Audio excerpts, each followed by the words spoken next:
السلام علیکم۔ میں امید کرتا ہوں کہ آپ سب لوگ خوش ہوں گے، خیر و عافیت سے ہوں گے۔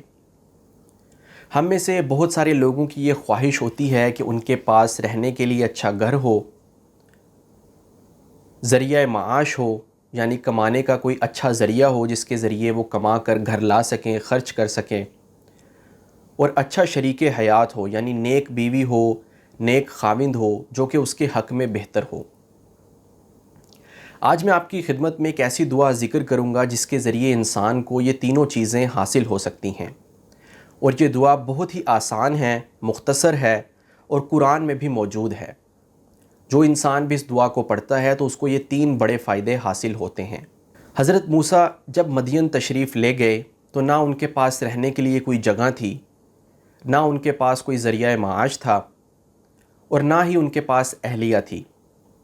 انہوں نے ایک نیک عمل کیا اور اس کے بعد سائے میں بیٹھ کر یہ دعا پڑھی۔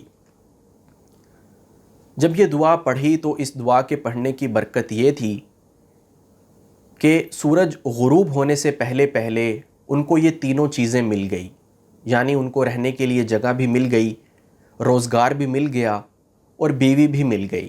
اس لیے جو کوئی بھی ان تین چیزوں کا یا ان میں سے کسی کا خواہش مند ہو تو وہ یہ دعا ضرور پڑھے۔ یہ دعا سورۃ القصص میں ہے، آیت نمبر 24 ہے، ربی انی لما انزلت الی من خیر فقیر۔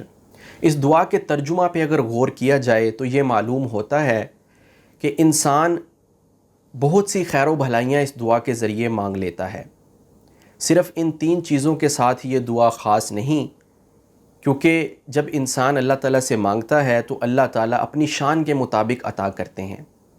اس دعا کا ترجمہ یہ ہے کہ اے اللہ، آپ جو بھی خیر و بھلائی مجھ پر نازل کریں میں اس کا محتاج ہوں۔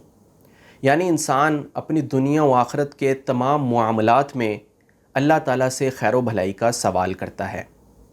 اس لیے اگر آپ اس دعا کے انوارات دیکھنا چاہتے ہیں، اس سے فائدہ اٹھانا چاہتے ہیں، تو ہر نماز کے بعد اس کو 3 مرتبہ پڑھا کریں۔ اللہ تعالیٰ ہمیں عمل کرنے کی توفیق دے اور ہمیں تمام خیر و بھلائیوں سے نوازے۔ میں امید کرتا ہوں کہ یہ ویڈیو آپ کے لیے فائدہ مند ثابت ہوئی ہوگی۔